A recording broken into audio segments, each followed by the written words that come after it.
The pen was the heaviest thing Nora Bellamy had ever held, and it weighed less than a feather.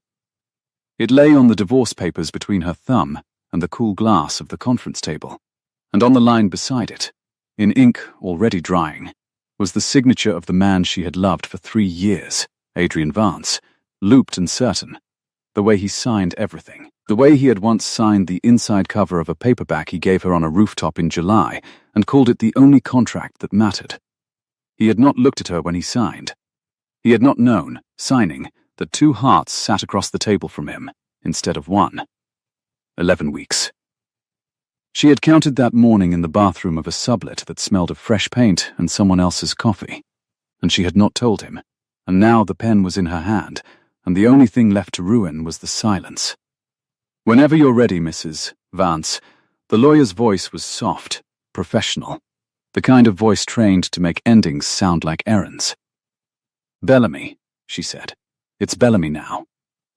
Or it will be." Across the glass, Adrian's jaw moved. A small thing. The muscle she used to press her lips to when he fell asleep at his desk. He wore the charcoal suit he wore for acquisitions, the one that meant he had already decided the outcome, and was here for the paperwork. Summer light came hard through the 42nd floor windows, laying itself across the table in a long white blade, catching the edge of his cufflink. The silver one shaped like a wren that she had given him for no reason at all. A Tuesday, 2 summers ago. He still wore it. She hated that he still wore it. She hated more that she noticed. "Take your time," he said. It was the gentlest he had sounded in 4 months, and it undid her more than cruelty would have. She pressed the pen down. The ink caught, skipped, then ran, Nora B. And her hand stopped, because the thing inside her, the secret that turned her stomach over at the smell of his cologne across the room, the secret she had decided to carry out of this building and into a life that did not have his name on the mailbox, that secret chose this exact moment to remind her it existed. A roll of nausea, sudden and total. She set the pen down. She breathed through her nose. The air conditioning hummed. Somewhere below, 42 floors below, a horn answered a horn answered a horn, the city going about its July business without her. "Nora." Adrian leaned forward an inch. "Are you all right?" "I'm fine." She was not fine. Her thumb pressed white against the rim of the table, but she finished it. Nora Bellamy, the second name she had not used in 3 years. The maiden name that felt like climbing back into a coat she'd outgrown, and she capped the pen and slid the pages across the glass, and it was done. The marriage was a closed folder. Missed. Renwick, Adrian's attorney, a man whose tie cost more than her month of rent, gathered the pages with the brisk satisfaction of a man clearing a plate. "That's everything," Renwick said. "Both parties retain their separate property as itemized. The Tribeca residence remains with Mr. Vance. Mrs. Bellamy waives all claim to—" "I know what I waived," Nora said. "I wrote half of it. She had." That was the part no one in the room would have guessed. Looking at her in the chain store blazer and the flat shoes she could walk home in, that she had read every clause herself. Refused the settlement Adrian's family had offered through gritted generosity. Taken nothing but the few $1,000s that were already hers, and the second-hand car, and the right to never explain herself again. "Take the money," his mother had said, on the phone, in a voice like cut crystal. "Pride is a luxury, dear, and you cannot afford it." Nora had hung up. She could not afford pride. She was going to buy it anyway. Adrian stood. He buttoned his jacket, the old reflex, the boardroom reflex, and for 1 second, in the white summer light, he looked like the man who had carried her shoes up 9 flights when the elevator failed, not the man who had stopped coming home before midnight. "I'll have a car take you wherever you're going," he said. "I have a car. It's 91 degrees outside. I have air conditioning. Sometimes a small, dishonest joke. The car's ACK had given up in June." Something crossed his face, not quite a smile, the ghost of one, the kind they used to trade across crowded rooms. Then it closed, the way a window closes, Right, he said. Of course. And that was the last thing Adrian Vance said to his wife before she stopped being his wife, of course. She would think about that for a long time, how a marriage could end on 2 words that meant nothing, in a room that smelled of lemon polish and printer toner and the cold breath of a vent, while down on the street the whole bright summer carried on without a single horn for either of them. She made it to the elevator before her hands began to shake. The doors closed on her reflection. Pale, composed, a woman holding a tote bag with everything that was legally hers folded inside it, and then the floor dropped away beneath her stomach, and so did the composure. She pressed her back to the brushed steel wall. You did it. You're free. You're free, and you're terrified, and you're 11 weeks, and you didn't tell him. The numbers ticked down. 38, 35, 30. She breathed in time with them. By the lobby she had her face back on, which was a skill she had learned long before she ever met a billionaire. The daughter of a woman who cleaned other people's houses learns early how to walk into a marble room as though marble were ordinary. The lobby of Vance Holdings was a cathedral of glass and pale stone, and crossing it in flat shoes she felt every eye that wasn't looking at her. The security guard, Tomas, who had slipped her a peppermint every winter morning when she still came here as a wife, lifted 2 fingers off his desk in a small salute. She returned it. The revolving door spat her out into the heat. July hit her like a wall. The avenue shimmered. The pavement gave back the sun in waves that smelled of hot tar and roasting nuts from the cart on the corner, and underneath it, the green river smell the city got in deep summer when the wind came up off the water. A bus sighed at the curb. Her blouse stuck to her spine before she reached the parking garage.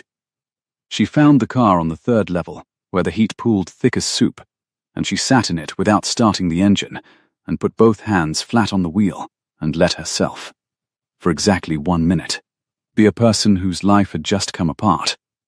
Then she started the car. Because that was the other thing her mother had taught her. The minute ends, and you drive.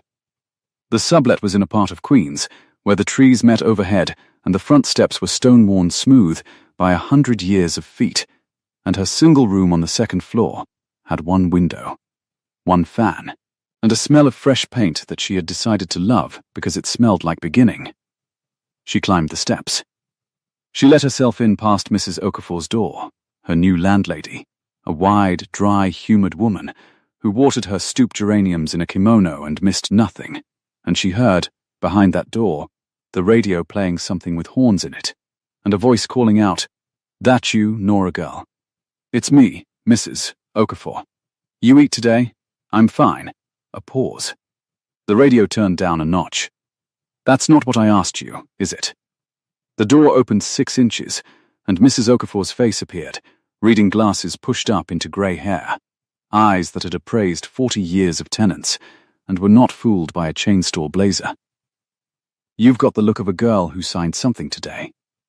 Nora's throat closed. "How?" "Flat shoes and a brave face." "I rent rooms, child. I know the whole catalogue of faces." She held the door wider. On the table behind her sat a covered dish, the steam still finding its way out from under the foil, and the smell reached the hall, tomato, garlic, something braised long and slow. "I made too much. I always make too much. It's a flaw. Take a plate up, or I'll feel I cooked for nobody. I really am. If you say fine to me 1 more time, I'll raise your rent." Mrs. Okafor pressed the warm dish into her hands, foil crackling, the heat of it soaking through to Nora's palms. "There, now you owe me a clean dish back. Which means I'll see you tomorrow. Which means you'll have made it to tomorrow. That's how I get you young ones to keep going. Bribery and crockery." She shut the door before Nora could argue, and through it, muffled, the radio came back up. Nora stood in the hall, holding the warm weight of a stranger's kindness, and discovered she was, after all, going to cry.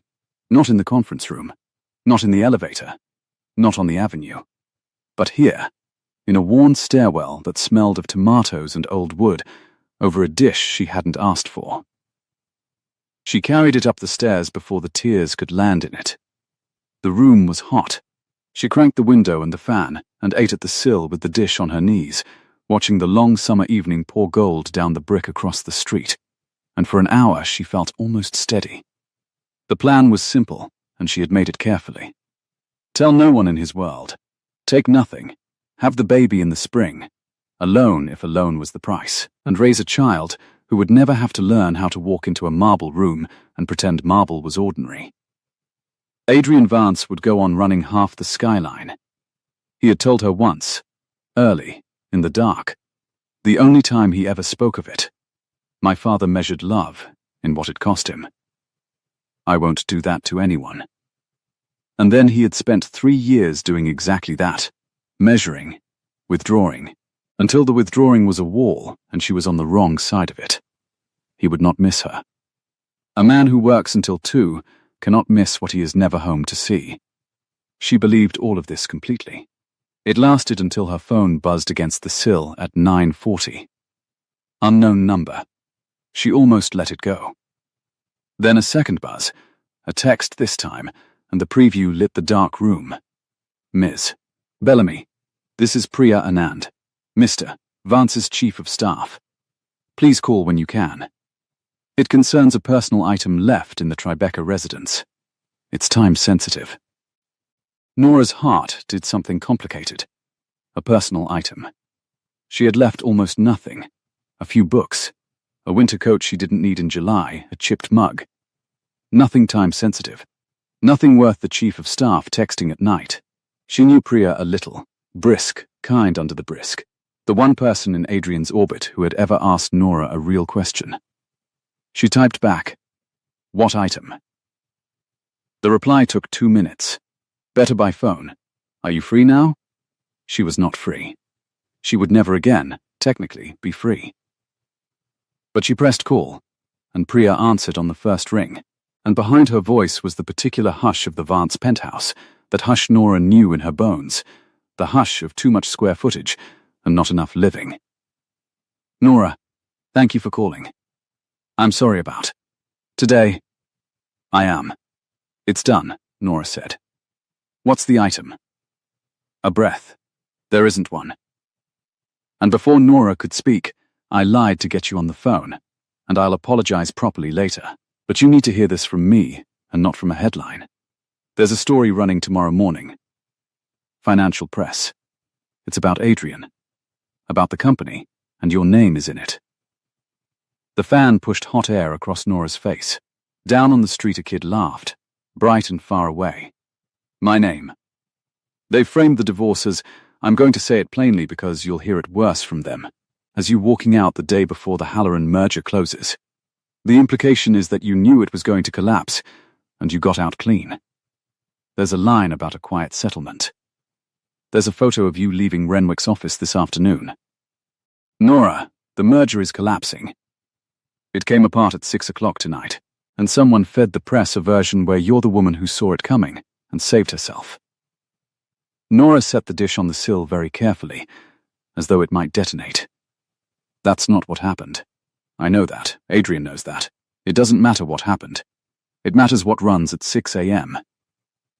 A pause, and the hush of the penthouse swelled into it. There's more, and this is the part I'm not supposed to say. He doesn't know I'm calling you. He told us to leave you out of it, to protect your name, keep you clear of the whole thing. He's downstairs right now with the lawyers trying to kill the story before it prints. He's been there since the merger fell apart. He hasn't asked anyone for anything except this. Keep her out of it. Priya's voice tightened. I'm telling you because you have a right to defend yourself. And he's too busy falling on the sword to let you. So, now you know. The room tilted. He's been there since the merger fell apart. Keep her out of it. It did not fit the man who had said of course, and buttoned his jacket, and let her go. It did not fit the wall. Nora pressed her free hand flat against her stomach, without deciding to, the oldest gesture there was, and the secret turned over inside her. 11 weeks of it. And she thought, he doesn't know. He's down there protecting a name that's about to belong to 2 of us, and he doesn't even know there are 2 of us. Nora? Are you there? What does the story say I knew? Everything. that you were close enough to him to see the books, that you timed it. Some of these people, Nora, they don't just want a divorce story. They want a villain, and a quiet wife who walks out the day before a billion-dollar deal goes up in smoke is a very good villain. By noon tomorrow, you'll be the woman who... Stop. Nora closed her eyes. The fan ticked. Across the street, the gold had gone to copper, the copper going to blue. I never saw the books. I asked him about the company twice in 3 years, and both times he changed the subject. I don't even know what Halloran is. Her voice cracked, and she hated it, and she kept going. I took nothing. You know I took nothing. I waived everything. Renwick can show you. It's in the file. Signed today. I believe you. He believes you. That's not the fight. The fight is the 6 a.m. edition. Priya hesitated, and when she spoke again it was quieter, the brisk gone out of it entirely. Can I say one more thing, off the record, as a person, and not a chief of staff? Yes, he's not himself tonight. I've worked for that man for 5 years, and I've never seen him like this. Not over a deal. He let the merger burn, and didn't blink. It's your name in the story that's got him down there at 10 o'clock threatening people. Whatever happened between the two of you, whatever's on those papers you signed, he is right now the most undefended I've ever seen him. I thought you should know that too, in case it changes anything. It changed everything. It changed nothing. Nora didn't know which, and the not knowing sat in her chest like a stone in warm water. It doesn't change the papers, she said. We signed. It's over, I know. A soft sound, almost a laugh, without any humor in it. Funny word, over. I'll send you the story link the second it goes live. Lock your phone tonight, don't answer numbers you don't know, and Nora, eat something. You sound like you haven't. The penthouse hush, one last time. I'm glad he married you. For what it's worth. You were the only thing in that house that was ever real, and she was gone.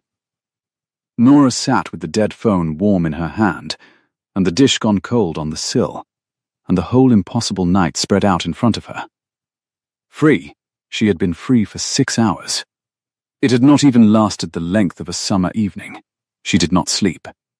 She lay on top of the sheets in the heat, with the fan turning its slow head back and forth like something searching.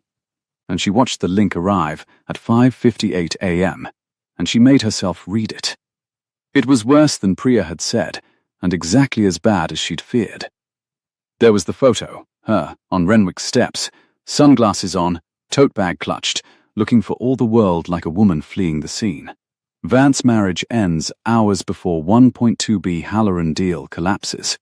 The headline ran, and the subline. The knife of it. Sources say estranged wife always knew when to leave. They dug up her mother, raised by a single mother who cleaned homes in Westchester, and made even that into evidence, as though knowing the value of money were the same as stealing it.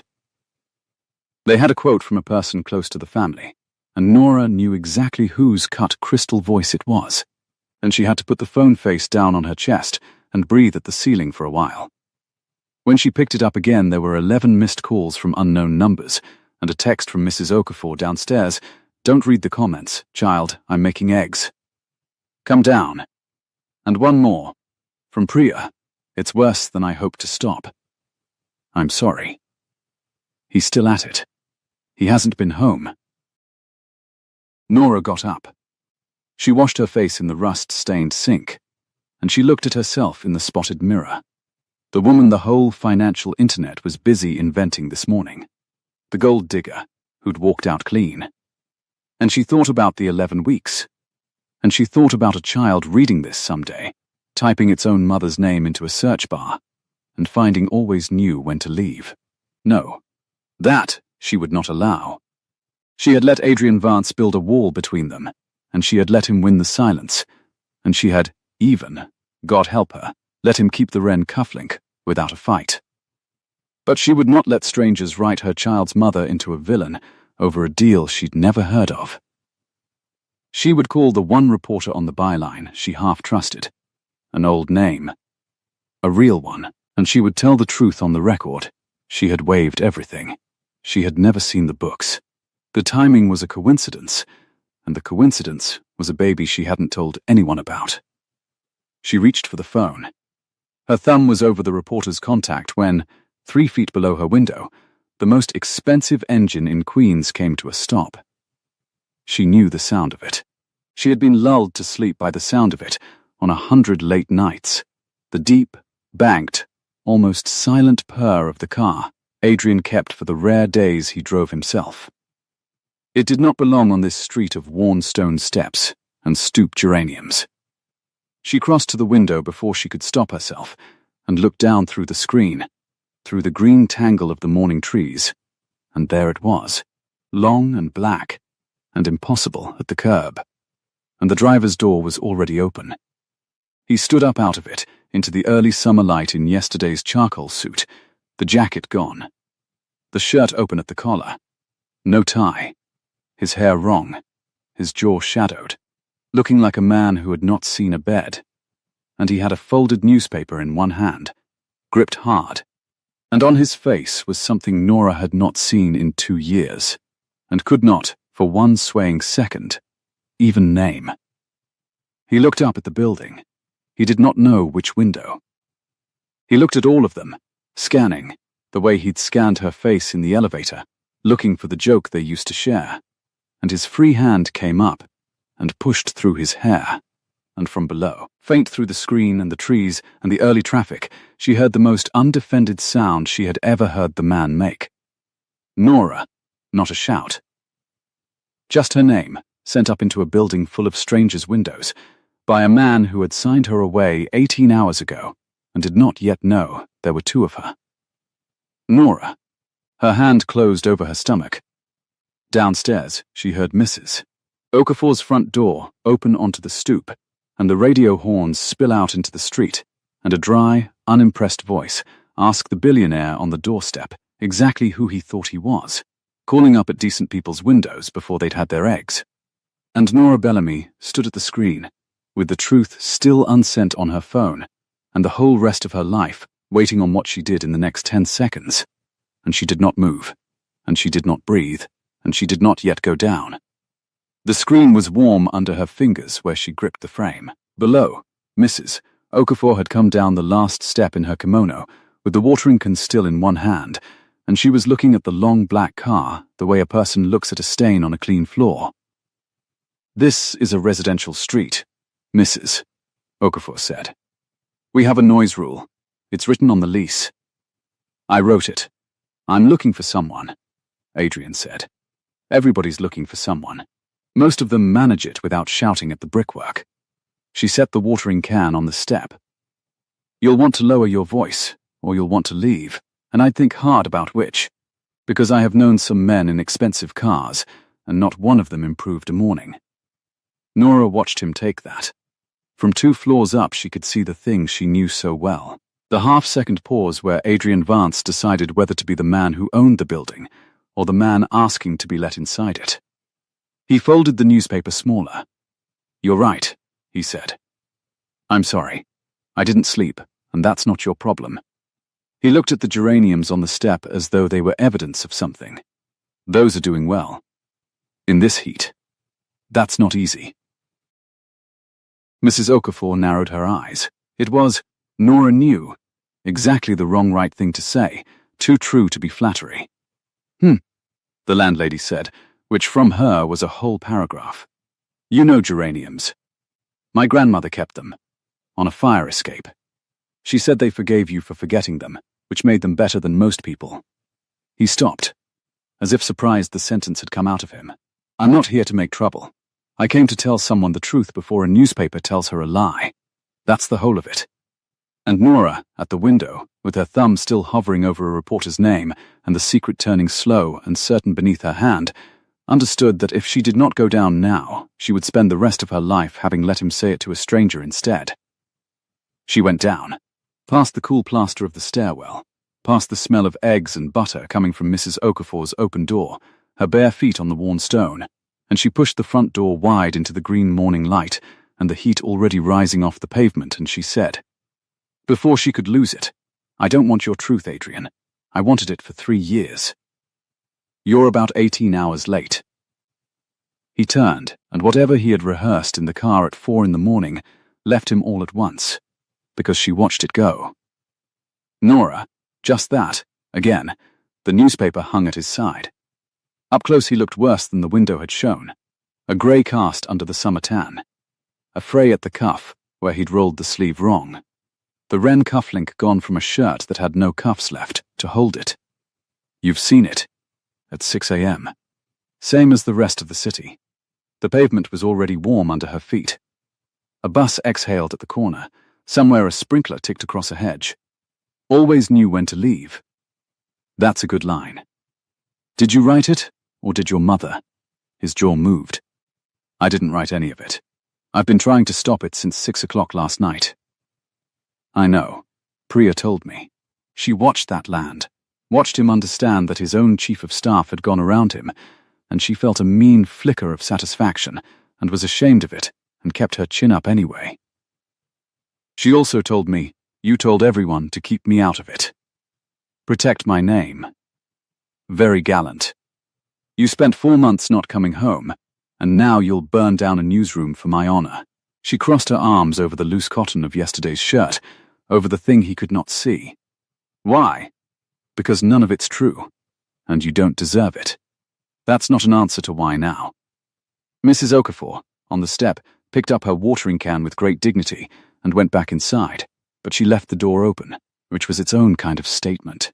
Adrian came 1 step closer and stopped, as though there were a line on the pavement only he could see. Because they used you, he said, low. They couldn't get to me on the deal. The deal's just a deal. Deals come apart. I'll survive it. So they reached for the one thing that would actually. He stopped. Pushed his hand through his hair. The gesture she'd watched from the window. They reached for you. And I let you be reachable. I signed those papers yesterday, and I let you walk out of that building alone. And I watched you do it. And I thought I was being decent. Giving you what you asked for. Clean. His voice did something it had not done in 2 years. It thinned at the edge. And then at 6 o'clock my phone lit up with your face on a website calling you a, and I realized decent isn't the same as protecting someone. I forgot the difference. I've been forgetting it for a while. The sprinkler ticked. A horn. Far off. Nora stood on the warm stone with the morning pressing damp against the back of her neck and hated how much she had wanted, for 3 years, to hear him say something, anything, with the edges off it. You can't fix this with a sentence on a sidewalk, she said. That's not how it works for people like me. You'll go back to running the skyline. I'll go to a job interview Thursday and watch the woman across the desk decide she already knows my whole story. Her throat tightened, and she pushed past it. You get to be ruined for a news cycle. I get to be ruined for a reason. That hit him. She saw it hit him, saw the businessman fall away, and something younger and worse take its place. Then, let me. No. Whatever you were about to offer. No, he did not leave. That was the trouble with Adrian Vance. He had never in his life understood a door, only a deal, and so instead of leaving, he stood there, with the newspaper crushed in his fist while a delivery truck wheezed past, and a woman 3 stoops down beat a rug over her railing, and the whole ordinary street went on being a street. At least eat, he said. You always forget when you're, don't. It came out harder than she meant. You always forget when you're frightened. He knew that about her. He knew the small operating manual of her that nobody else had ever bothered to read, and that, more than the wren cufflink, more than the car at the curb, was the thing she could not be near right now, because it was the thing she had loved, and the thing that had failed her. A man could know exactly how you took your tea and still not come home to make it. You don't get to know me anymore. That's the part you signed. He flinched. Behind them, in the doorway, Mrs. Okafor's voice carried out, pitched to reach the street without appearing to try. Nora girl. Eggs are getting opinions. A pause. The radio horns spilling out around her. The gentleman can come in, or he can go, but he's letting flies into my hall either way. and I won't have flies on principle. It broke something. Not the wall. A smaller thing. A window in the wall. Nora almost laughed. The awful, pressured almost laugh of a person who has not slept. And she saw the corner of Adrian's mouth move toward it too. The ghost of the joke they used to trade. And for 1 second they were two people who had stood in 100 kitchens together, and not the wreckage on the front page. Then a phone rang. The ringtone she knew, the specific one, assigned to one specific person. The cut crystal 4-note chime he'd never had the spine to change. His mother. He looked at the screen and the second died, and the grey came back into his face. You should take that, Nora said. It's the person who gave them the quote. You don't know that. A person close to the family. Adrian. I've met everyone close to your family. There's exactly one of them who'd call a single mother in Westchester evidence and think she was being helpful. She stepped back toward her own door, toward the smell of butter and the dry safety of Mrs. Okafor's kitchen. Go answer your mother. Tell Genevieve the gold digger says good morning. His thumb hovered over the screen and did not silence it. That was answer enough. The chime went on. 4 notes, 4 notes, bright and cold as the cufflink. And Nora turned and went up the steps and did not look back, and behind her she heard him finally lift the phone and say, in the flattened voice he used for boardrooms, and for his mother, and, at the end, for her, mother. Stop. I know it was you. She shut the door on the rest. Mrs. Okafor's kitchen smelled of butter and strong coffee and the faint green of the geraniums she kept in a jar on the sill. And she set a plate in front of Nora without ceremony, and a glass of orange juice beside it, and sat down across the small table with her own cup and said nothing for a full minute, which was, Nora was learning, the landlady's version of an embrace. He's still out there, Nora said. Through the window she could see a slice of the black car, the long hood of it bright in the sun. On the phone, with his mother. He'll burn in that suit. It's going to be 94. Mrs. Okafor turned her cup a quarter turn on its saucer. Eat. Then you can tell me as much or as little as suits you, and I'll tell you what I think whether it suits you or not, because that's the rent on free eggs. So Nora ate, and the food steadied her the way Mrs. Okafor must have known it would, and somewhere in the middle of it the whole night came up out of her, in pieces, the papers, the photograph, the headline, Priya's call. She did not say the largest thing. She kept her hand off her stomach by an act of will, and she kept the 11 weeks behind her teeth, because once it was said it could not be unsaid, and the only person on earth who had a right to hear it first was the man burning in a charcoal suit at the curb, and she was not ready to give it to him. And the deal, Mrs. Okafor said. This, Halloran thing. They say you knew it was sinking, and you jumped. I didn't know what Halloran was until 6 this morning. Nora set her fork down. I never saw a single page of his business. He kept it in a different room than me, every room, by the end. She heard the bitterness and let it stand. That's the cruel part. They've made my whole, the thing that was actually wrong with us, into proof I was a criminal. We failed, because he never let me in. And now the story is that I got out because I was let in too far. Mrs. Okafor was quiet. Then, you know what I notice. Not a question. A man who shut you out of every room in 3 years drove himself to Queens at dawn and stood on my step and named my flowers correctly. Men don't change their nature for a news cycle, child. But sometimes a thing breaks and they see the size of the room they kept everyone out of. She sipped. I'm not telling you to forgive him. God knows. I'm telling you not to mistake what you're looking at. That's not a man protecting his deal. I've watched men protect their deals from this window for 30 years. They don't look like that. Nora's eyes stung. It doesn't change the papers. No, the landlady agreed comfortably. But you keep saying that like the papers are the thing you're afraid of. She let it sit, and outside the chime had stopped, and the street had gone quiet in the particular way streets go quiet when something is about to happen on them. Eat your eggs. Somebody's getting out of a second car. Nora went to the window. The second car was silver, and it was longer than Adrian's, and it had a driver who came around to open the rear door with the gloved efficiency Nora remembered from 3 Thanksgivings she had survived, rather than enjoyed. Out of it, into the Green Queen's morning, in cream linen and pearls at 9:15 in the heat, stepped Genevieve Vance. Nora's stomach dropped. "She's here," she said. "She came here." The mother. Mrs. Okafor came to stand beside her at the glass, drying her hands on a cloth, surveying the cream linen figure on the sidewalk the way a general surveys weather. She dressed for it. That's a woman who chose those pearls, knowing there'd be a photograph. She glanced down the street, and Nora followed her look, and there, yes, at the corner, half hidden by the deli awning, a man with a long lens, and another lifting a phone. And there's her audience. She didn't come to talk to you, child. She came to be seen not talking to you. Stay up here. But Nora was already moving, because Adrian had crossed to his mother on the pavement, and even through the glass and the trees, she could read the shape of it. The son stepping between the lens and the building, the mother smiling for the lens around him, the two of them fixed in a posture they had clearly held 1,000 times. She should have stayed up. She knew she should have stayed up. But Genevieve Vance had given a reporter her mother's name, cleaned homes in Westchester, and turned a hard-working woman into a stain to be inherited.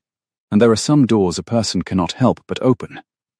Nora went down the stone steps for the second time that morning, and out into the heat, and the long lens swung toward her like a compass finding north. "Genevieve," she said. Nora, her former mother-in-law, turned, and the smile she wore was a marvel of engineering, all warmth and no temperature. "You look tired, dear, this climate. I always said that side of the river was a furnace." Her eyes moved over the worn stone, the geraniums, the kimonoed landlady now standing sentinel in her own doorway, and catalogued it all and found it confirming. "I came to see that my son hadn't done anything rash. He's not himself. He drove. He never drives." A small laugh for the lens. "But you've spoken, I see. Good. Then he can come home, and we can let all this settle quietly."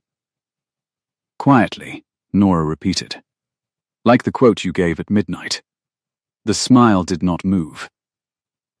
That was the most frightening thing about Genevieve Vance. The smile never moved. "Mother," Adrian said, low, a warning. I gave no quote. She said it to Nora but pitched it just so, just loud enough, and Nora understood with a cold clarity that she was not in a conversation. She was in a photograph, a caption being composed in real time. A woman in pearls being gracious to the girl who'd wronged her family. "I've only ever wished you well, Nora. I told you, didn't I, that pride was a luxury you couldn't afford.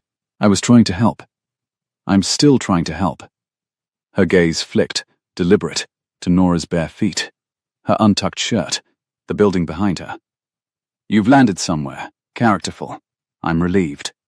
I did worry you'd struggle, after. And there it was, the blade in the velvet, the whole of it. After, meaning after she'd taken nothing, after she'd refused the settlement, after she'd been fool enough to walk out with her pride and a second-hand car." Nora felt the old reflex rise, the daughter of a cleaner reflex, be small, be polite, marble is ordinary. And she felt, underneath it brand new and fierce, the 11 weeks, and the second reflex won. "I'm not struggling," Nora said, clear and even, for the lens, for all of it. "I waived everything in writing yesterday. Mr. Renwick has the file. I took nothing from your son, no settlement, no deal, no warning about a merger I'd never heard of. You can tell your friend at the paper that, on the record, with my name on it. And you can tell them where you got my mother's name too. She cleaned houses so I'd never have to. There's no shame in that address you can hand a reporter that'll stick to her. Or to me. For 1/2 second. Genevieve Vance's smile cost her something. Nora saw the price of it cross her face. Then, it was gone, smoothed, and the older woman turned to her son with the serene disappointment she'd perfected over a lifetime, and she said, "You see what I mean. So aggressive." It's exhausting, darling, isn't it? You're well out.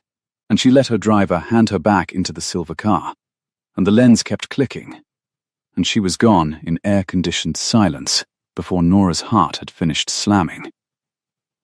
The street settled. The deli photographer melted back. Adrian stood very still on the pavement between the place his mother had been and the place his wife was, and he looked at Nora as though he had never seen her before in his life. "You never told me," he said quietly, "that she said that to you. Pride is a luxury. When would I have told you?" Nora's voice shook now that the audience was gone. "You weren't home." He took her into the deli, of all places, because the lens was gone and the photographer with it, and because Mrs. Okafor had pronounced from her doorway that she'd not have the two of them performing on her stoop a minute longer, and a body needed somewhere with a door and a fan. So, they sat in a vinyl booth at the back of a corner deli that smelled of cold cuts and percolated coffee and the sweet chemical bloom of the ice cream chest by the door. And a fan in the corner pushed the warm air around, and Adrian Vance, in yesterday's ruined suit, wrapped both hands around a paper cup of coffee he did not drink. "I'm going to fix the story," he said. "All of it. There's a correction running by tonight. Pryor's drafting it. I've got 2 lawyers on the publisher. Your name comes out. The timing line comes out. The photo comes down. I'll make a statement that the merger collapsed for reasons that had nothing to do with you, which is true, and that you waived all claims, which is also true, and I'll let them write whatever they want about me." He turned the cup a quarter turn, his mother's gesture, and seemed to notice he'd done it, and stopped. "By the weekend you'll be a footnote. I promise you that. And the job interview Thursday," Nora said. "When she's already searched my name. He stopped. For the first time in the whole conversation, he had no instrument to reach for. "I don't know how to fix Thursday," he admitted, and the plain helplessness of it was worse and better than any of the fixing. "But I'll find out." She looked at him across the cold cuts and the coffee. This man she had married on a rooftop in July and divorced in an air-conditioned tomb. And she felt the wall between them, and felt for the first time that it had a door in it after all, and that the door frightened her more than the wall ever had. Because a wall you can leave, a door you have to keep deciding about. "Why didn't you come home, Adrian?" she said. Not a fight, this time. A real question, the realest she had. 3 years. You knew how I took my tea. You knew I forget to eat when I'm scared. You knew everything small about me, and you stayed at that office until 2 in the morning every night until I was a stranger in my own kitchen. Just tell me. I'm not your wife now. You can finally tell me the truth, because it can't cost you anything." He was quiet a long time. The fan turned. The ice cream chest hummed. Somewhere up front a bell jingled, and a kid asked for a lottery ticket and a lemon ice. "Because my father measured love by what it cost him," he said at last, to the coffee, "and I swore I'd never do that to anyone. You remember, I told you that, once." He lifted his eyes. "And then I spent 3 years so terrified of becoming him that I gave you the company instead of myself. I thought if I built it high enough, made it safe enough, you'd never want for anything, and I'd never have to measure. I thought that was love. Keeping the cost off you. I was at that office until 2, because I thought every dollar was a brick in a wall around you, and I never once understood that you were inside the wall, alone, in the dark, with me on the other side of it building." His voice broke clean in half on the last word, and he let it. "I figured it out at 6 o'clock last night, Nora, 18 hours too late, when they came for you, and I realized the wall I built had your name carved on the front of it for anyone to throw rocks at, and I never even let you hold the keys to it." Nora sat very still. Outside, July went on, and the 11 weeks turned over inside her, and she opened her mouth, and the truth came, right up to the edge of her teeth. "Adrian, there's something you don't know. There are 2 of us. There have been 2 of us since before you signed." And she would have said it. She was going to say it. The door in the wall was open, and she had her hand on it, when his phone lit on the formica between them, screen up, and they both looked down by reflex, and it was Priya, and the message was 3 words long, and it changed the shape of the room. The corrections blocked. Halloran's lawyers filed. They're naming you both. Adrian's face went white. He read it twice. And before Nora could ask, before the truth she'd been holding could get past the new fear flooding in, his phone rang in his hand. Not Priya, not his mother, a number neither of them knew, and he answered it on the second ring, with her name still unsaid between them. And she watched him listen. And she watched the last color leave him, and she heard him say, very quietly, "Say that again. Say that part again." What did Halloran file? And then he looked up at her across the cold coffee, and the humming chest, and the turning fan, with the unsaid secret still alive in her throat, and a whole new catastrophe arriving in his ear. And Nora Bellamy understood that the morning she'd thought was the worst of it had only just begun. Adrian listened the way a building takes a wrecking ball, without moving, while everything inside came apart. The fan in the corner pushed warm deli air across the back of Nora's neck. The ice cream chest hummed its one flat note. Up front the bell jingled again, and the kid with the lemon ice went out into the heat, and Adrian said into the phone, in a voice scraped down to nothing, "An account in what name?" A pause. She watched him hear the answer. "Spell it," he said. She knew then, she did not know what, but she knew it was hers, because his eyes came up off the formica and found her face and stayed there, stricken, the way a person looks at someone they have already harmed and are only now learning the size of it. Adrian. She set both hands flat on the cold table. What did they file? He didn't answer her. He answered the phone. "Don't touch it.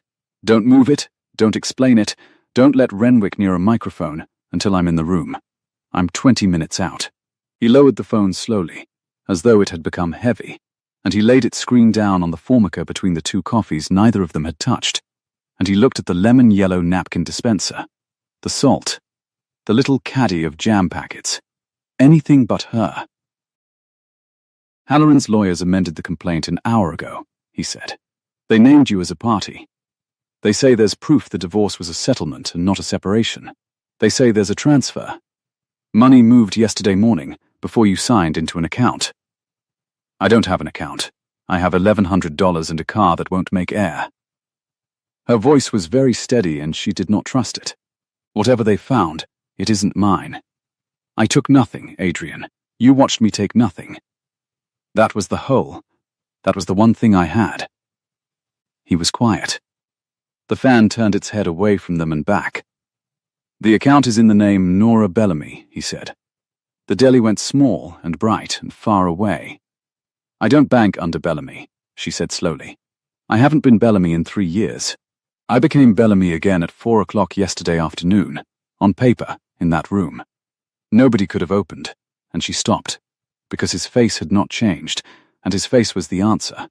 His face had been the answer since he spelled the word. "You," she said. "Nora, you opened it."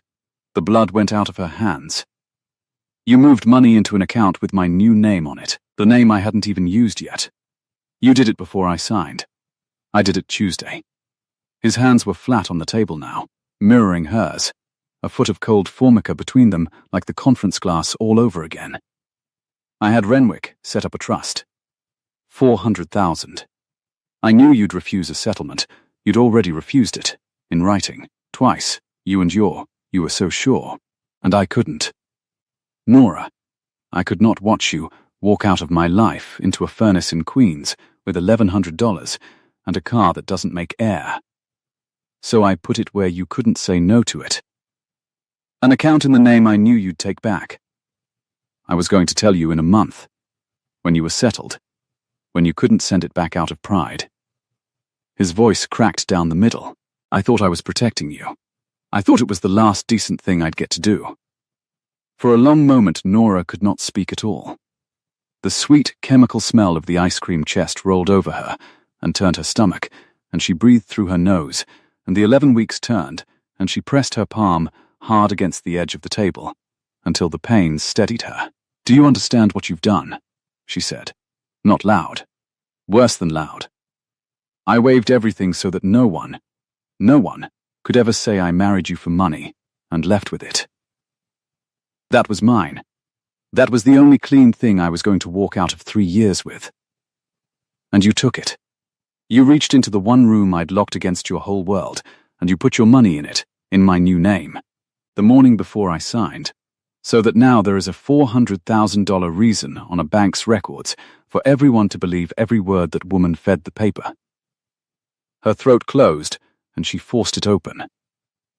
You didn't protect me, Adrian. You built me the wall. You carved my name on the front of it. You're still doing it. You're still doing the exact thing you sat in this booth and apologized for. Except now it's notarized. He looked as though she'd struck him. I'll dissolve it. Today I'll have Renwick. You can't unmove money the press already has. You can't make a transfer that existed stop existing.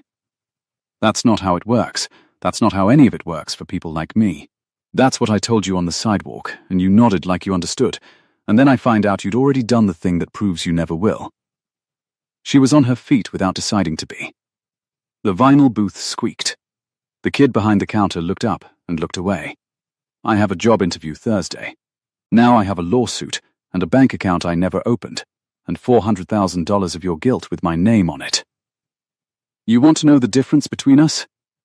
You'll fix this from a conference room with 2 lawyers and a publisher on the phone. I'll fix it by being deposed under oath about a marriage I'm not even allowed to grieve in private. Then, let me. Stop letting me things. It came out raw. She heard the deli go quiet around it.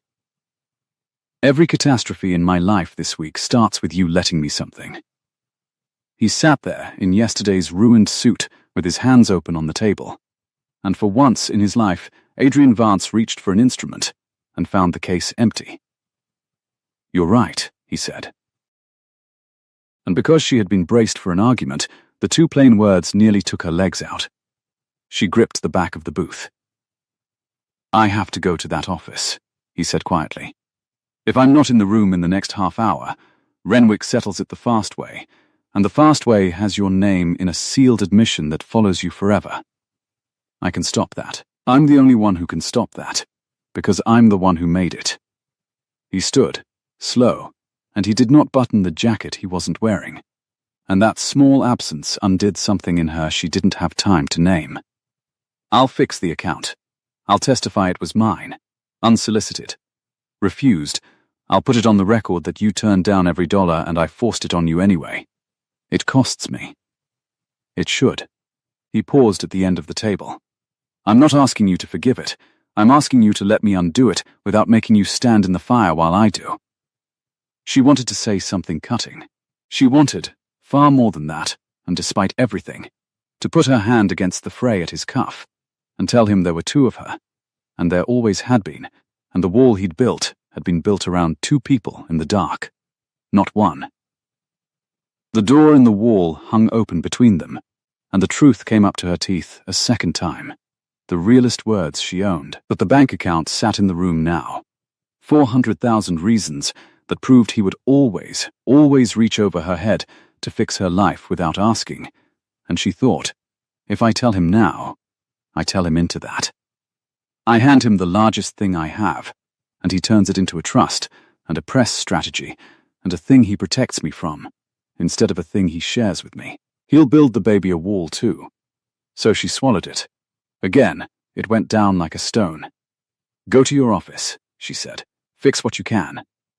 And then leave me alone, Adrian, really, this time. With a door, not a deal. He looked at her one more second. Then he went, the bell jingling thin behind him, out into the white blade of the morning, and through the deli glass she watched the long black car pull away from her ordinary street as though it had never been there at all. She made it back to the worn stone steps before the shaking started. Mrs. Okafor was on the stoop with a second cup of coffee already poured and waiting on the step beside her own, which meant she had watched the whole thing from her window, the way she watched everything, and had decided in advance that Nora would need it. The geraniums had gone slack in the heat. A sprinkler ticked somewhere down the block. The morning smelled of cut grass and hot pavement, and the faint sourness of the trash the truck hadn't taken yet. Sit, the landlady said, before you fold up on my clean step and I have to explain a fainting woman to the neighbors. Nora sat. The stone was warm through her thin trousers. She took the coffee in both hands and did not drink it. He put money in an account in my name, she said, before I signed. Behind my back. And now it's evidence in a lawsuit that I'm everything they wrote. Mrs. Okafor was quiet a moment, turning her cup. She said. And you, who wouldn't take a settlement off a billionaire if it came with a bow, are now in a courtroom over money you never touched. He thought he was helping. She heard how thin it sounded. They always do. The landlady looked down the green tunnel of the street to where the car had been. My late husband, God keep his memory soft, once paid off my brother's debt without telling me, because he couldn't stand to see me worry over it. Best intention a man ever had. Took me 2 years to forgive him, because he'd decided I couldn't carry my own brother, and went and carried him for me. A man who fixes your trouble without asking is telling you he doesn't think you can. They never mean it that way. It lands that way every time. She sipped. Your one is a particularly expensive case of it. Despite everything, the corner of Nora's mouth moved. Bribery and crockery and unsolicited $400,000 trusts. Now you're learning the catalogue. Mrs. Okafor's eyes cut sideways at her, dry as paper, and for 1 second the morning was almost bearable. Then the older woman's gaze dropped to the coffee Nora hadn't touched, to the hand Nora had laid, without realizing, flat and protective over her own middle, and the dryness went out of her face, and something older and far gentler came into it. She did not say anything. That was the thing about Mrs. Okafor. She knew the whole catalogue of faces, and she had clearly just read one she'd seen many times before, on many young women, on this same warm step. Don't, Nora said, very low. Please don't say it. You'll make it real and I can't. Not today. Not on top of today. I wasn't going to say a word, child, Mrs. Okafor reached over and folded her dry, warm hand around Nora's cold one, over the coffee, just for a moment. But I'll tell you this, and then I'll leave it where you can find it later. That man drove himself here at dawn and named my flowers correctly, because losing you cracked something open in him he's been keeping shut his whole life. You're about to make a decision that decides 2 futures, not one. I'm not telling you which way. I'm telling you to make it with your eyes open and not in a temper, because a temper fades by Thursday and the decision won't. She let go and picked up her cup. Now drink the coffee. It's decaf. I'm not a monster. Nora drank the coffee. It was, in fact, decaf, and she understood with a small lurch that Mrs. Okafor had known for longer than this morning, had been quietly making the right cup for days, and had said nothing. And the kindness of that, the seenness of it, was almost harder to bear than the cruelty on the front page. Her phone went off against her hip at noon. She had silenced the unknown numbers, all 11 of them, and the dozen that had joined since. But this one came through the gap she'd left open, Priya. Tell me you're sitting down, Priya said. I'm on a stoop. Same thing. Nora pressed the phone hard to her ear.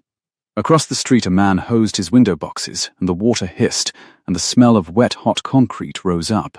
How bad? He's in the room. He's doing exactly what he said, putting the trust on the record as his unilateral act, your refusal documented. The whole thing. It clears you on the money. It clears you completely, Nora. He's gutting himself to do it. He's admitting he moved funds in a way his own board is going to crucify him for. A breath. But that's not why I'm calling. Halloran's people saw it coming. They've asked the court for depositions, both of you. Sworn testimony about the timeline of the marriage and the separation. When it broke, why, what you knew, and when. They want to put you under oath and walk you back through every month of the last year. The sprinkler ticked. The window box man moved to his second box. When, Nora said. They're pushing for Friday. Adrian's lawyers will fight the date, but Nora, here's the part I had to call you for myself.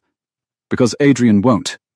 He's too busy falling on every sword in the building to think 2 moves ahead. Priya's voice dropped. A deposition is under oath. It's recorded. Opposing counsel can ask anything relevant to the timeline. Anything. The state of the marriage. Why you left. Your circumstances now. A pause that lasted a half-second too long. Your health. Your plans. They get to ask, and you have to answer, and it goes in a transcript that their team reads and the court keeps. Nora's hand went flat to her middle again, the oldest gesture, the one her body made now without consulting her. I'm telling you, Priya said gently, because whatever you're holding, and I've worked beside enough people in trouble to know you're holding something. You've had a hand on your stomach since the day you signed, and you turn green when the coffee comes near you. Whatever it is, a deposition will reach in and take it out of your hands.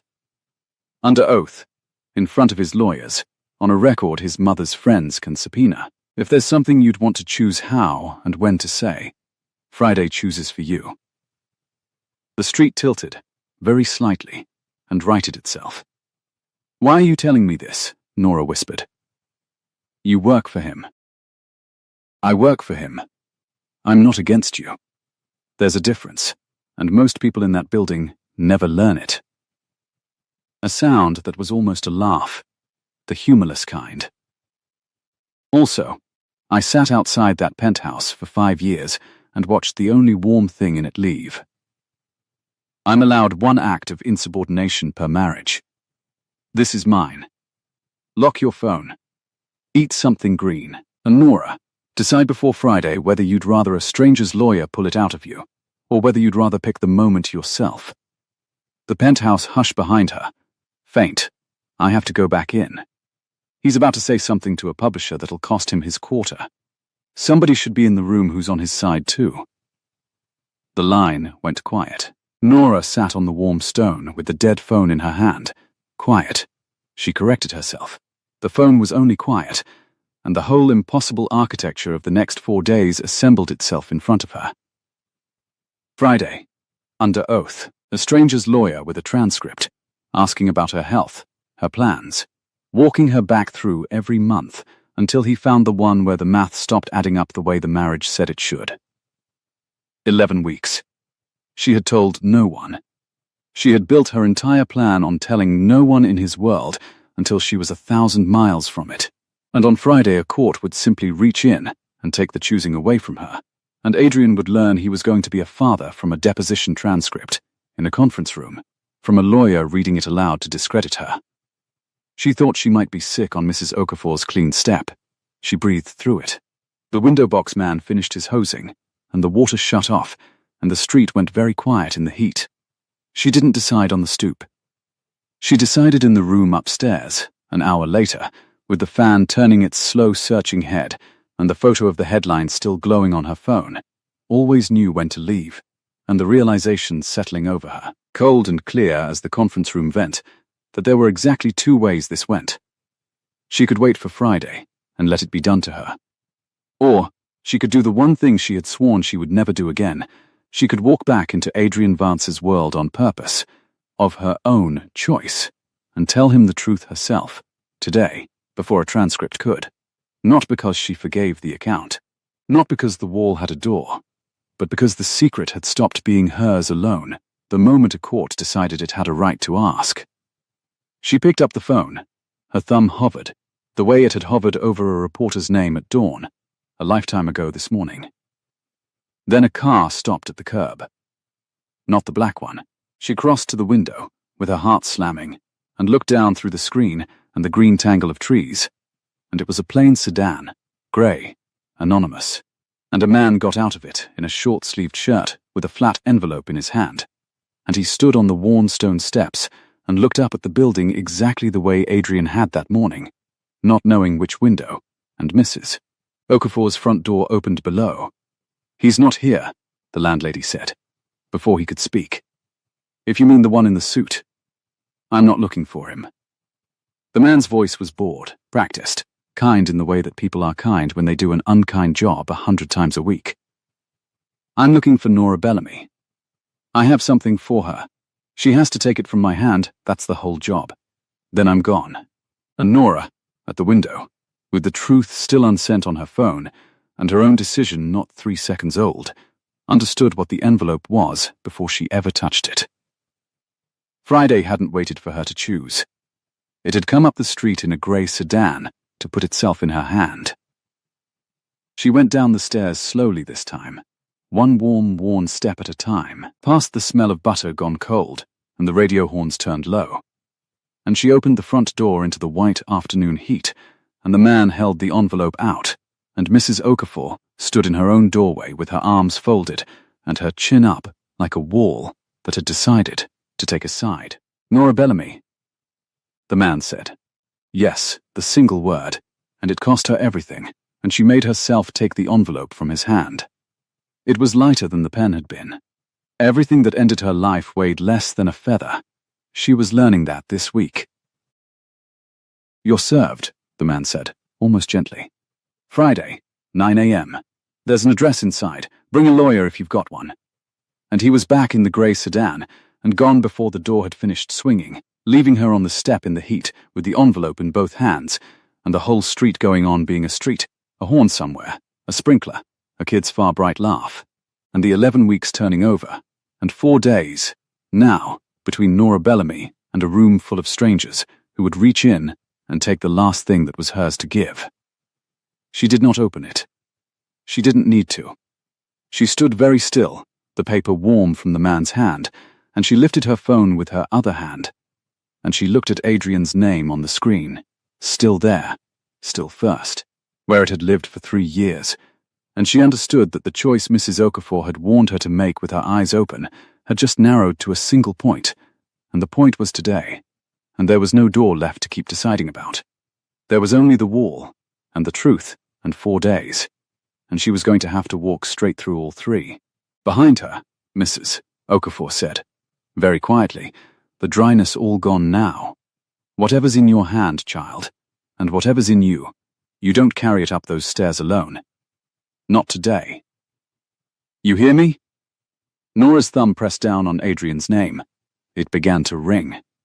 It began to ring, and he picked up before the second one finished. "Nora." His voice came down the line scraped raw, and behind it she heard the building she'd married into, the murmur of lawyers, a printer somewhere, the cold churn of a vent. "I'm in the room. The account's clearing. You're going to be all right on the money, I swear to you. I'm—" "Stop." The word came out small, and she made it bigger. "Stop fixing. I need to ask you something, and I need you to not turn it into a strategy." A pause. The office sounds dropped away. He'd moved. She could hear a door. "All right. Come back. Tonight. When you're done in there." Her thumb pressed white against the warm edge of the envelope still in her other hand. Not the car at the curb, not shouting at the brickwork. Come up the stairs like a person and knock on a door like a person. "There's something I have to say to your face, and if I don't say it tonight, a stranger says it for me on Friday, and I am not," her voice caught and she let it, "I am not letting Friday say it first." The silence on the line had a shape to it. She knew that shape. It was the half-second where Adrian Vance decided which man to be. "Say it now," he said quietly. "Whatever it is. You don't have to wait for me to drive across a river to— No, not on a phone." She looked down the green tunnel of the street, at the sprinkler ticking its slow arc across a neighbor's hedge, the water catching the late light. "You spent 3 years giving me everything through a wall. The least you can do is hear the one thing I kept from you with the wall down. In a room, with a door." She heard him breathe. "What time?" "When you're done. I'll be here. I'm always here now." A dry sound that wasn't quite a laugh. "I have a stoop and a landlady and $1,100. I'm not hard to find." "Nora," he stopped. Started again. Lower. "I'm sorry about the account. I'll keep being sorry about the account. But thank you for letting me up the stairs. I haven't been let up many stairs." The line went quiet, and she stood on the warm stone with the envelope in one hand and the phone in the other, and the whole impossible afternoon stretched ahead of her like a held breath. Behind her, Mrs. Okafor had not moved from her doorway. "He's coming back, then. He's coming back." The landlady looked at the envelope, then at Nora's face, and did not ask. Then we've got a long day to fill, you and I won't have you filling it staring at the trees like they owe you rent. Come peel something. She turned into the cool of her hall, the radio horns spilling soft behind her. Idle hands invent disasters. Busy ones just make supper. The afternoon went the way the worst afternoons go, slow, then all at once. Nora peeled and chopped at Mrs. Okafor's scarred kitchen table, while the fan pushed warm air thick with onion and thyme around the small room. And the older woman talked about nothing in particular. A tenant from 1991. A flood. A cat that had outlived 3 of them. And Nora understood that the nothing was a kindness. A rope thrown across the hours so she wouldn't drown in them. At 4, her phone lit with Priya. "The money's done," the chief of staff said. "On the record." He testified it was his unilateral act, that you refused it twice in writing, that he opened the account in your maiden name precisely so you couldn't send it back. It's airtight. You're clear on the transfer, Nora, completely. The knife stilled on the board. And him? His board is going to have opinions. Big ones. Moving funds the week a merger came apart. Into the account of a woman in an active divorce, it looks reckless even when it's clean, and the clean version makes him look like a man who lost his head over his wife. A breath. Which is, of course, exactly what he is. He spent his own credibility to buy back yours. I've never seen him spend anything on anyone. Nora set the knife down. The onion stung her eyes, and she let herself blame the onion. And Friday? Friday's still happening, unless something changes the picture. The money clearing helps. But Halloran's people want their pound of theatre, and a deposition's the cheapest theatre they can buy. Priya hesitated. Did you decide about the thing you're carrying? I'm telling him tonight. Good. A long pause, and when Priya spoke again, the brisk had gone out of it entirely. That's good, Nora. Tell him in a room he can't leave.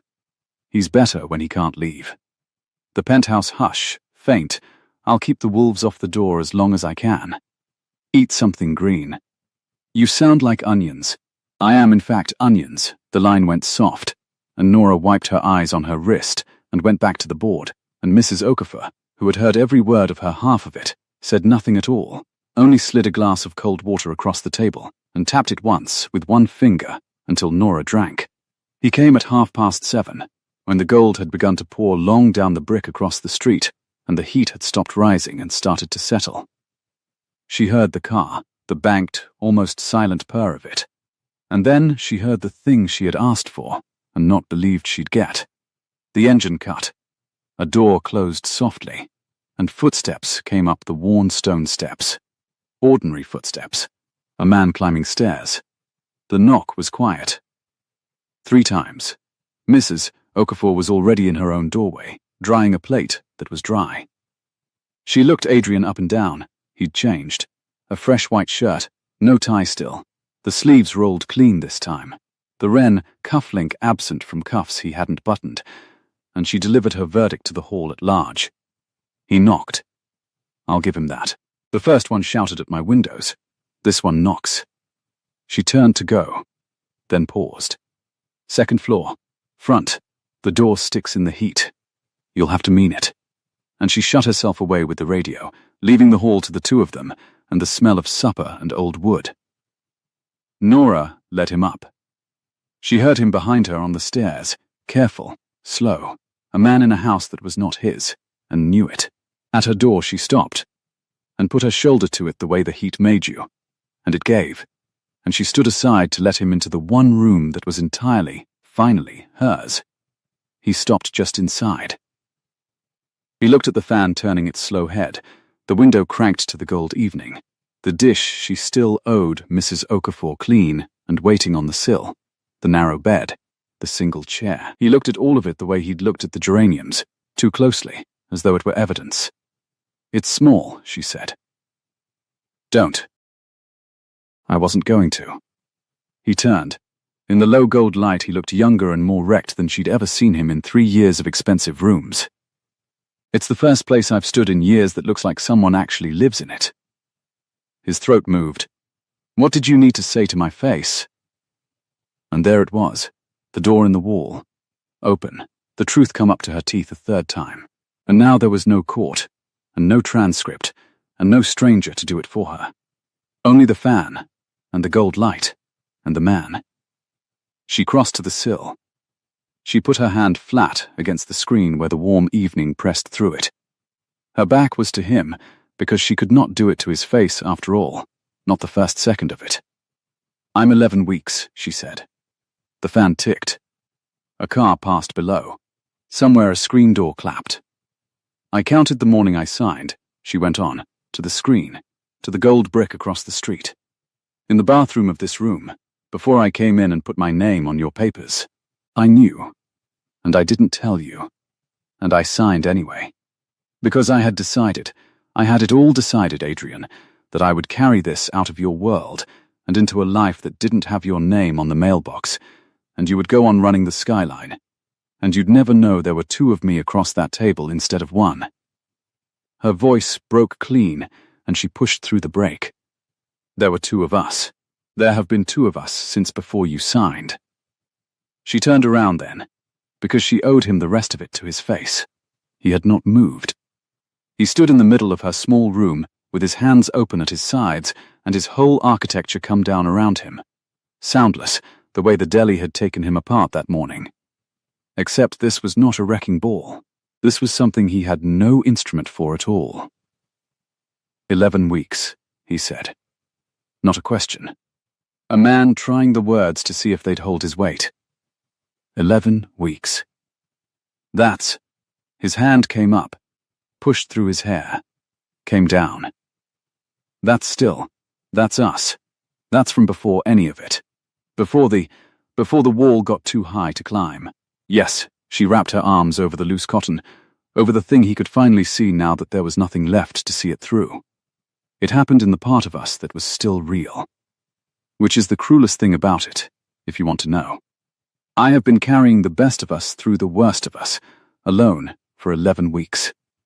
He sat down, not in the chair, on the edge of the narrow bed, abruptly, as though his legs had simply finished their work, and he put his elbows on his knees and his face in his hands, and for a long moment the only sound in the room was the fan turning its searching head, and a child laughing somewhere, far down the block, in the last of the light. When he lifted his face it was wet, and he did not wipe it. And that, more than the car at dawn, more than the spent credibility, more than the geraniums, was the thing that cracked the last of Nora's composure clean down the middle. "You were going to leave," he said. With he couldn't get the word out, and he stopped trying, and he pressed the heel of his hand flat against his chest, as though something there had come loose. "You were going to take the only thing that, and raise it 1,000 miles from me, and let me find out from a transcript. On Friday. A lawyer was going to read it to me in a conference room. That's why I'm telling you now." She came and sat in the single chair, because standing over him felt like cruelty, and she was done with cruelty for one day. Not because I forgive the account, I don't. Not because the wall has a door. It has a door, and I am terrified of it. I'm telling you because Priya warned me what Friday does, and I decided I would rather choose the moment than have a stranger choose it for me. That's the whole of it, Adrian. Don't make it more than it is. It's the most it could possibly be. He looked at her, and his voice did the thing it had done in the deli, thinned at the edge, and kept going. I signed away the only person who was ever real to me, because I thought decent meant clean, meant quiet, meant not making you carry my weight. And the whole time you were carrying the heaviest thing two people can make, by yourself, in a furnace in Queens, and I had no idea. Because I'd built the wall so high, I couldn't see over it to the one room that mattered. He pressed his hand to his chest again. I keep finding new flaws to this. I think I've reached the bottom of what I got wrong, and there's another flaw. You did the same thing this morning. The account. She had to say it. It was load-bearing. You found out I was reachable, and your first instinct was to reach over my head and fix it with money in a name I hadn't worn for a day. If I tell you this, and your next move is a trust and a press strategy, and a wall around the baby too, then I've handed a court the win without ever walking into the room. I won't do that.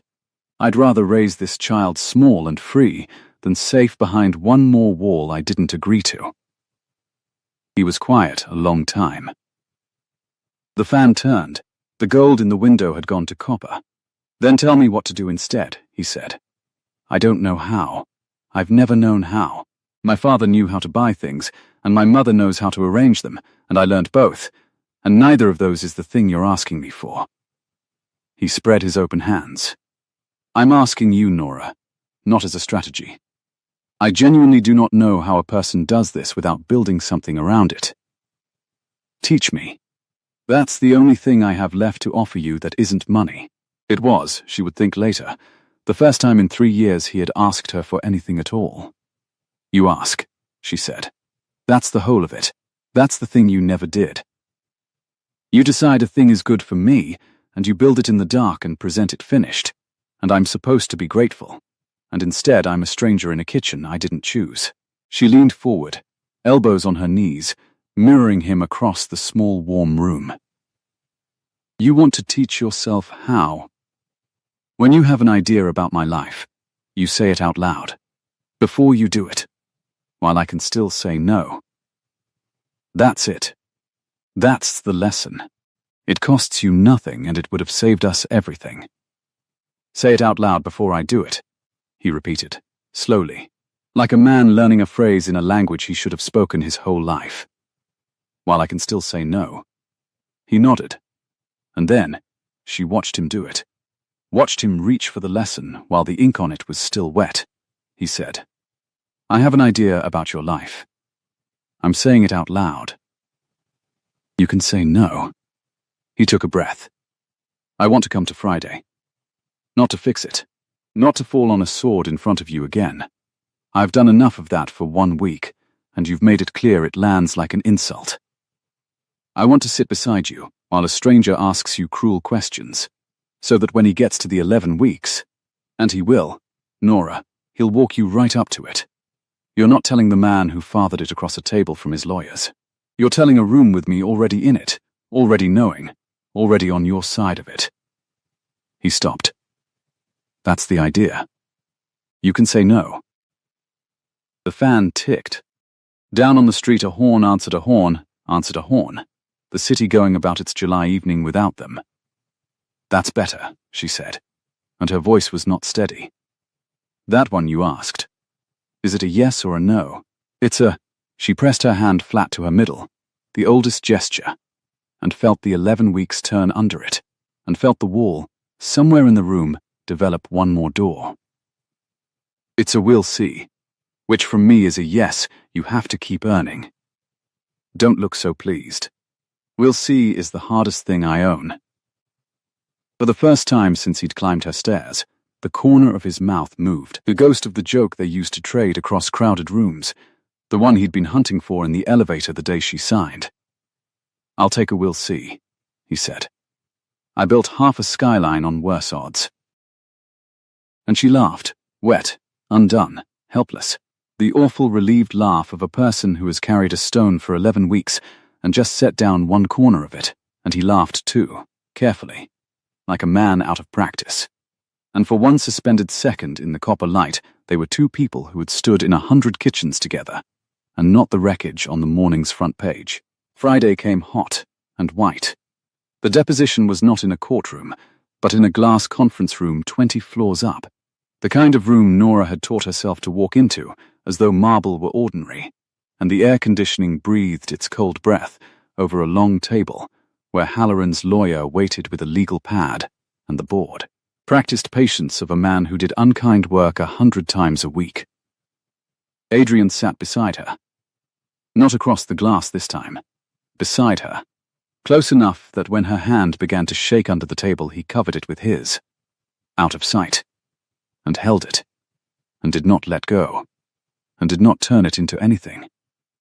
The lawyer walked her through it the way Priya had warned. The timeline. The marriage. The month it broke. The month she left. He was good.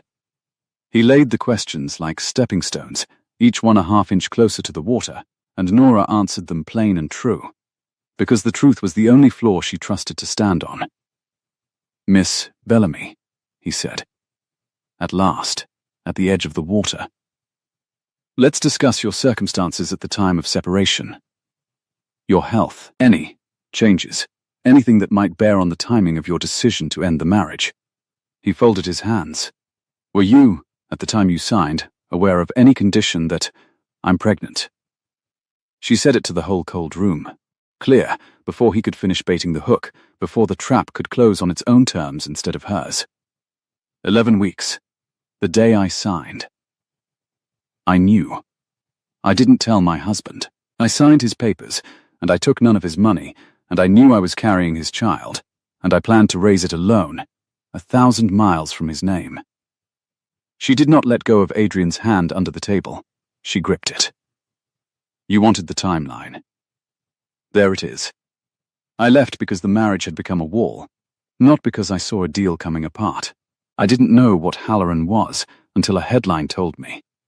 And I waived everything I was owed while carrying the one thing no settlement could ever have bought me back. Put that in the transcript. All of it. I'm choosing it. The room was very quiet.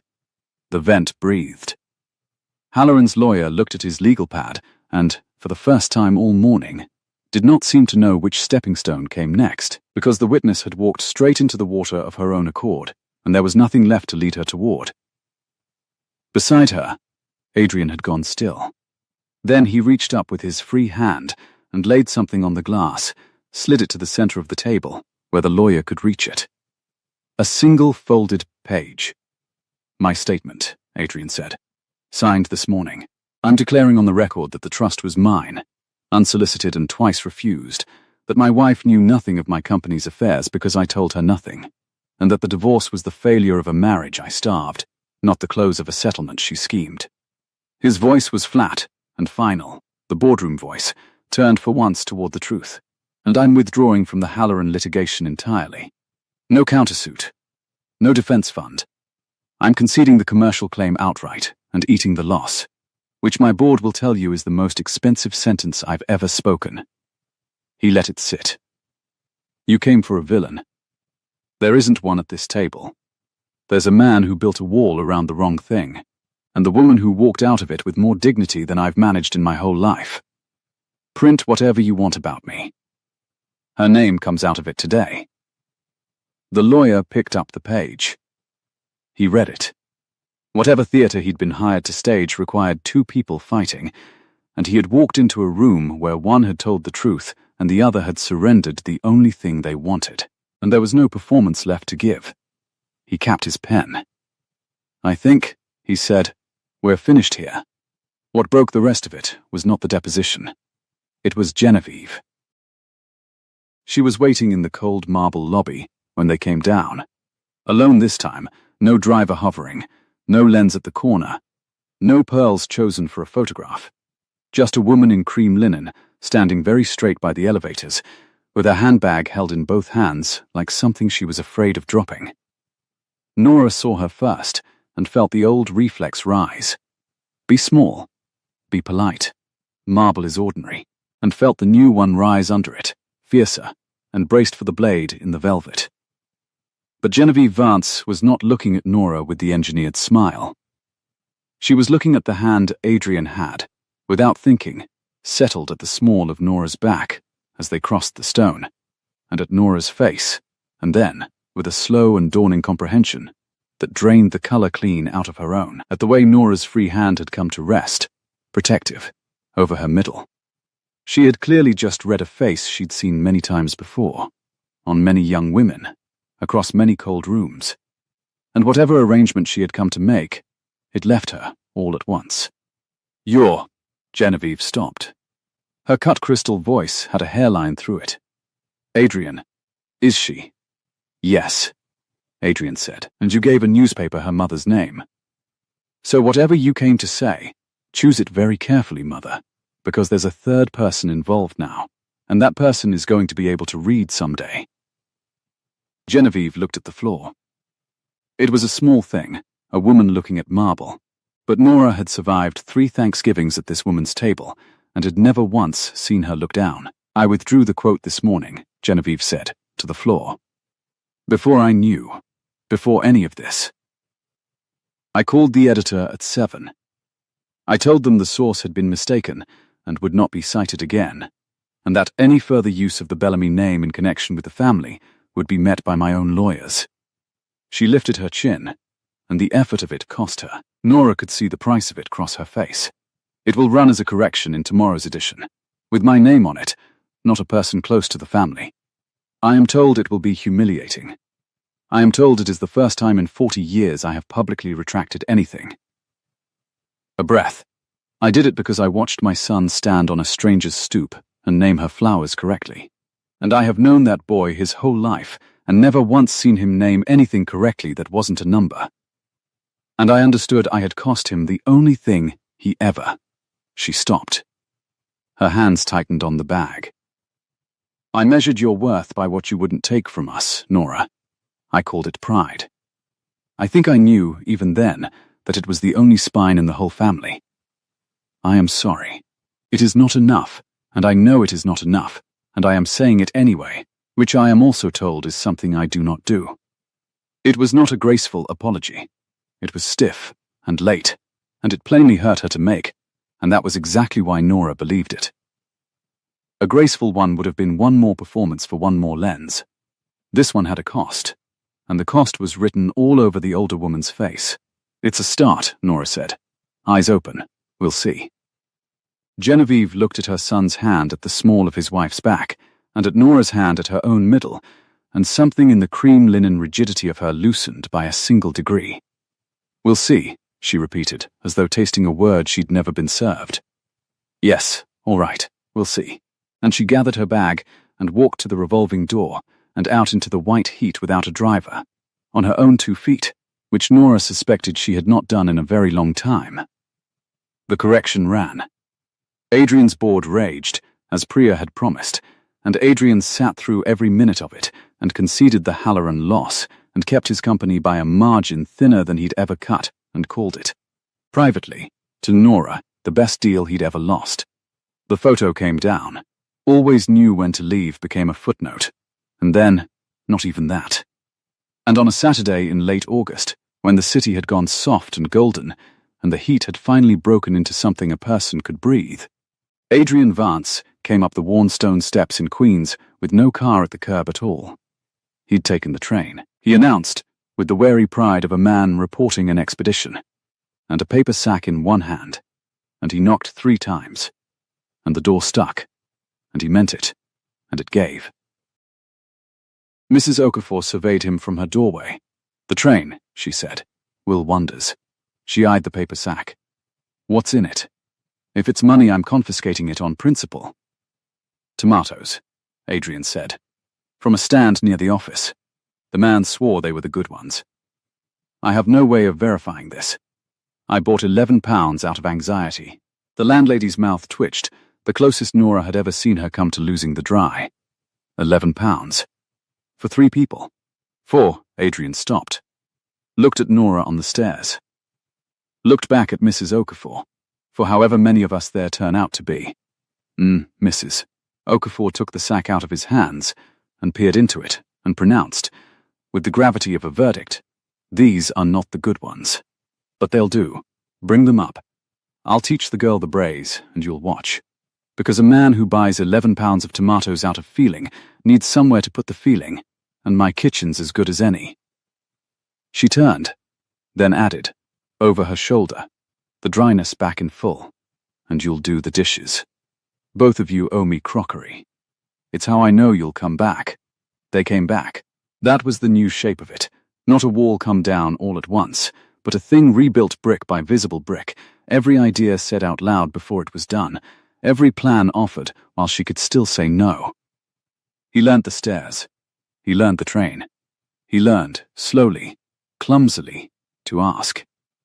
He gave up the floor of the Tribeca residence she'd never been able to fill, and they found, together, out loud, a place with 2 bedrooms and a window that caught the morning, and when the realtor named the price, Adrian looked at Nora first, every time, before he said a word, until the realtor began to find it strange, and Nora began to find it the most ordinary, unremarkable, miraculous thing in the world. In the spring, On a morning when the city smelled of rain on warm stone and the first green coming up in the parks, a daughter arrived, small and loud and entirely her own, with a grip like a closed deal, and a way of going quiet in her father's arms that he found frankly suspicious, as though she were already negotiating.